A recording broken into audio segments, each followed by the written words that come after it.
request Professor G. Vijay to address together.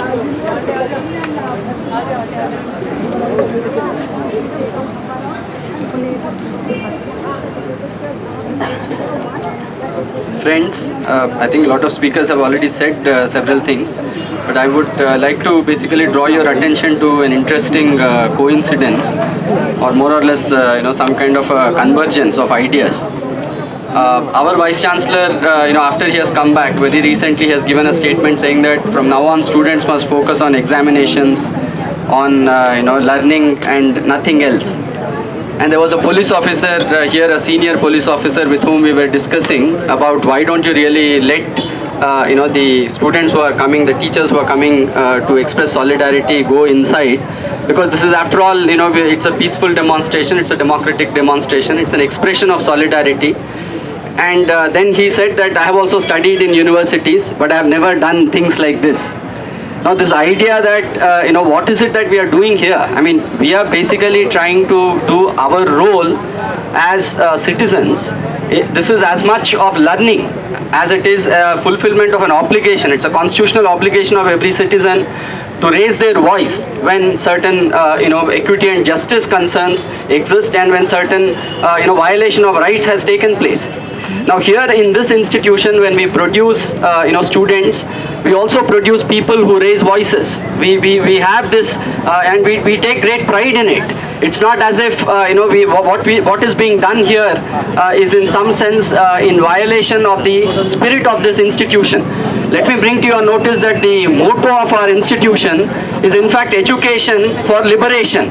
That's supposed to be the motto of this institution, and we are only reiterating that motto in course of our practice. So what we are doing is specifically realizing the very motto for which this institution exists. And we have been seeing time and again, and this has been the history of our nation, that whenever there has been caste violence, caste atrocities, state has always behaved as an extended arm of those that are dominant lot.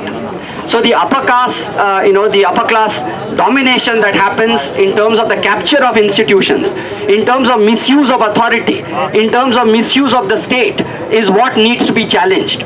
And when state and the authority is captured, who else can raise voice other than the rest of the society? And this is what we are doing here.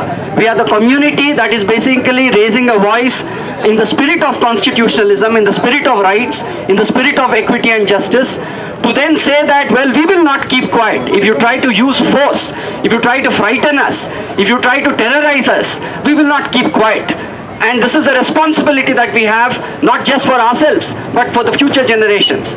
Because we should at least ensure that nobody else dies this way because of humiliation, because of suffocation, because of a sense of cynicism that creeps in when institutions do not respond, when institutions do not assure you that there will be some justice done.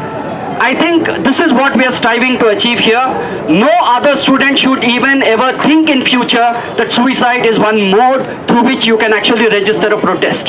That happens only when you are extremely suffocated, when you feel helpless, when you feel isolated. I think that is something that we are fighting, and that's the responsibility of every person in this community to ensure that every student has this confidence that we can achieve justice, and justice can be achieved only through collective expressions, through organized expression, and not really feel suffocated when injustice is done to them.